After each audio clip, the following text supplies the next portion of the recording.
30শে জানুয়ারি Comilla town hall ময়দানে আমাদের বাংলাদেশের মানবিক নেতা বাংলাদেশ জামাত ইসলামের আমির ডাক্তার শফিকুর রহমান এখানে এক নির্বাচনী জনসভায় ভাষণ দিবেন।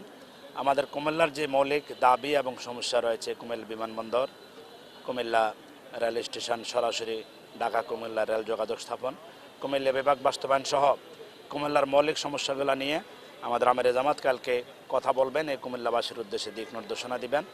আমরা আশা করি সারা দেশের মতো আমির জামাত যেখানেই যাচ্ছেন লক্ষাধিক লোকের উপস্থিতি, লক্ষ লক্ষ লোকের উপস্থিতি সেখানে হয়ে যাচ্ছে। এই কুমিল্লার এই টাউন হল ময়দানও লক্ষাধিক লোকের উপস্থিতি আমরা আশা করছি।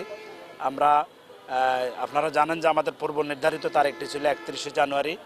সেদিন বিকালবেলায় কুমিল্লা বিশ্ববিদ্যালয়ে ভর্তি পরীক্ষা থাকায় আমাদের আমির জামাত ছাত্রছাত্রীদের যাতে পরীক্ষার হলে আসা যাওয়ার কোনো সমস্যা না হয়, একদিন আগে 30 তারিখ রাত্রে সে প্রোগ্রামের ব্যবস্থা করেছেন। আমাদের পূর্ব নির্ধারিত তারিখ অনুযায়ী ঈদগাহ মাঠে আমাদের 50,000 মহিলার অ্যারেঞ্জমেন্ট ছিল। যেহেতু রাত হয়ে গেছে প্রোগ্রামটা, সে কারণে আমাদের এখানে মহিলাদের কোনো বসার ব্যবস্থা থাকবে না।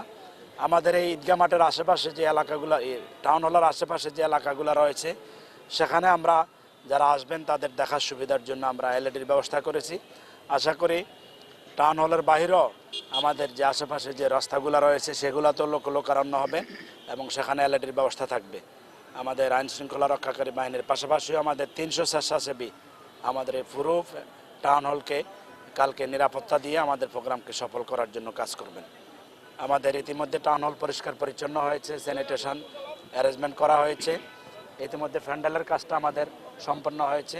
এখানে লাইটিং হবে, উন্নত মানের সাউন্ড সিস্টেম থাকবে এবং আমাদের একটা মিডিয়া স্টেজ করা হয়েছে মিডিয়া ব্যক্তিদের জন্য। তো এই ছিল আমাদের